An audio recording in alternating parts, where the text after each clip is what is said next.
So 16 leaders of the ANC will be contesting various positions at the party's elective conference next month.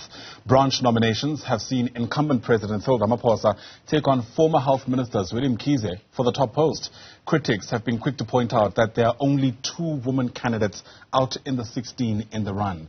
So let's unpack all of this for you now, bringing the ANC's head of presidency, that's Sibongile Besani, live to us via our video link this morning. Great to have you on the program, sir. Thanks as always for making time. So the reports as of this morning are quite adamant that the path seems quite clear for President Cyril Ramaphosa to get a second term in office, given just how much of a lead he has against his contender. But questions being asked about whether or not there is an expectation for him to step aside from this race if there were to be adverse findings from the Phala independent inquiry. No, good morning and thanks for having me, Ayanda. Look, the current process really demonstrates the commitment of the ANC for renewal process. And I think with all the challenges we've had, but the branches of the ANC are once more demonstrating that democratic processes must unfold. And this is part of the renewed process.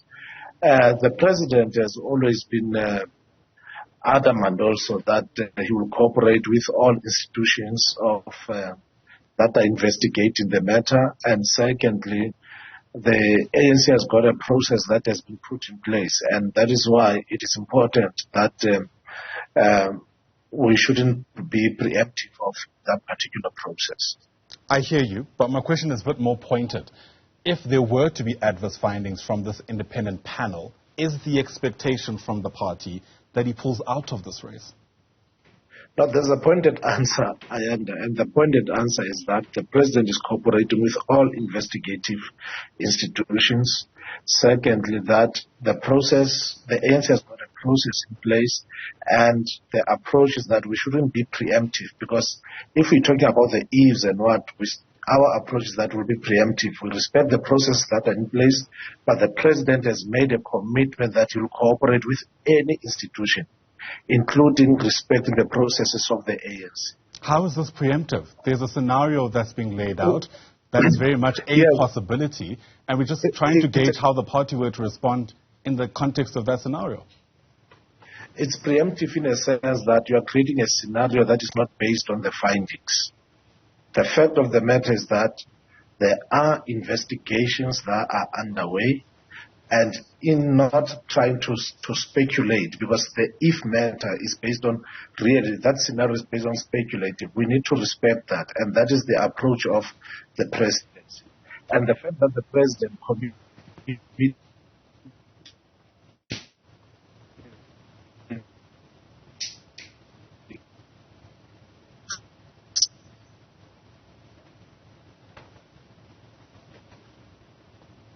the president will not undermine all the legal. Can you hear me, Arianda? Apologies there. We actually lost you for a moment. Do you want to maybe just give us the thrust of that second response you were giving? I was saying the fact that the president has made commitment to to cooperate and abide by the laws of the country, that demonstrates that if findings are adverse, if findings are positive, he will respect and follow the legal routes that are embedded in those particular processes. Sure, I hear that, but that doesn't really give us clarity around what the expectation is from the party that he might lead if he were to win in December. Cooperating with, law enforcement officials doesn't necessarily tell us what, for instance, the view of the party is if this individual were to, be found to have at least a case to answer to at the very least. In my mind, it actually is a very simple question that might require quite simply a yes or no. No. There's an ANC process on the rule of step aside, on the kind of if you are to step aside when you face serious allegations of corruption, or if your image, your conduct impacts on the image of the organization. So there's an ANC procedure. That is why we say that process, the ANC procedure, if the ANC process is such that the president has got to step aside, the president has said it several times, he will abide by that process. Then there's a rule of law. If there are legal processes to follow, the president will not act outside the law for anything that he faces, or that is why even currently, all legal processes, which includes investigations, the president is cooperating with those processes. Okay, let me ask the question this way. Does the ANC envision a scenario where the president continues with his campaign, even if there were adverse findings against him from this independent panel? No, it is not how you treat this particular matter. You first respect the processes that are underway. And I've said this point several times, Ayanda. The president has always maintained this position of respecting the rules, respecting the law. And he has always maintained the fact that because if he expresses his personal view on or creates a scenario, that he will be actually accused of trying to be preemptive of the outcomes of the investigation and all the processes. That is why in our approach, we provide a principled response to this, which we think it is correct, so that he is not accused of trying to be preemptive of any situation. Okay. Because the president still believes that he has not done anything untoward, but he feels that because there are investigations underway, those processes have to be respected. In principle, then, would it be morally, understandable? Would it be moral for the president, or ethical perhaps is the term I'm looking for him to continue with this race, given the ANC's renewal project and prospects thereof, to continue running for the ANC presidency in the context where the independent panel may find that it's got a case to answer to? In principle. The challenge with that question, Ayanda, is that it suggests that the president is guilty of some wrongdoing. It doesn't suggest anything at all. It's saying that there's a possibility, and we're asking. I'm hoping to gauge from you if there's a 50-50% chance. Actually, some people might argue that the panel will either find that he doesn't have a case to answer to, or it finds that he does, in fact, have some serious answering that he needs to give. So, in that context, how is it preemptive to gauge how the party ought to respond? It is. No, you are creating a scenario where the president is found guilty. And as president, the approach, you want me to respond on a scenario where the president is found guilty when we have, as presidents, and as the ANC ANC general, we have to respect the processes underway. If the president was to reflect on any scenario, he would be accused of being preemptive of the process and trying to influence it into his favor. And that is why when that's why I'm saying it is very suggestive, because you insist on me responding to a scenario that suggests that the president is wrong. We can't respond to that. We want the processes to be respected, and based on those processes, the ANC has got processes that will actually remedy or cure whatever implications of the findings are. Okay, say the panel found that the president is innocent, and I asked the ANC how they'd respond to that. Would that also be a preemptive question? It will be a preemptive question because, obviously, the president has taken a principled approach to say, let's respect the rule of law. Let us make sure that whatever the investigations that are under, we give chance to those who are investigating them. And flowing from the findings, then processes would have been undertaken, and then actions will be taken by both the government following its laws, and even the ANC will follow its processes based on the nature of the findings.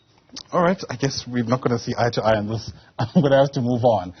There's also been questions asked about how many women have actually made it among these 16 nominees as possible top 6 candidates. And real concerns around, for instance, Nkosazana Dlamini-Zuma, Lindiwe Sisulu, Mamuluku Kubai, who have actively campaigned to at least be given a chance not being nominated. The ANC must have reflections upon this because issues around, for instance, gender parity have been long-standing within the governing party. The issues about gender parity, of course, they are a matter that the ANC has developed quite in depth, a clause on 50-50 in terms of the totality of the NEC. And if the issue has got to be taken far, maybe to the top six. Obviously, it's a constitutional amendment issue that branches have got to express themselves on. But currently, what we need to applaud is that the whole process is a process that comes from the custodians of the ANC, which are branch members of the ANC. And we believe that once any outcome so far, the nomination process, once it is conducted through a democratic process by branches, it also has to be respected. All right. Interestingly enough, the EFF, I think it was in the Eastern Cape, I stand to be corrected, they had nominated leaders, provincial leaders there, and it was the EFF leader who wasn't happy with the gender parity there, and essentially went on to dissolve that outcome with the hopes that if delegates are given another opportunity to vote, they would take this into consideration. Again, this has been an issue for the ANC for quite some time, and I wonder whether it's time for the ANC to start considering forcing delegates to take this matter seriously, especially if the governing party itself is sincere about getting this right. The ANC is sincere about the issue of gender parity, non-sexism, the principle of non-sexism. We do not force people. We're a democratic organization. We persuade members to see logic, logic in what we want. So, unfortunately, I can't speak for the EFF. If based on a statement they can just willy-nilly disband or dissolve into them, it is their process. Maybe I wouldn't know what happened there. But in the ANC, the processes, any form of constitutional change has got to be conducted by the members of the ANC. And it is members of the ANC who will dictate the direction there. And the matter is receiving attention in terms of the deliberations and the discussions that were at the policy conference, and a number of recommendations will emanate have emanated from the policy conference to the national conference. All that we are saying is that we will not force our members. We persuade them through democratic processes that the ANC has put in place. I wonder how that persuasion is going. Sibongile Besani, thanks for your time. Appreciate it. Oh, I imagine this is one of many conversations we'll have in the lead up to the conference. Sibongile Besani, of course, is the head of the ANC presidency. Once again, thanks very much indeed.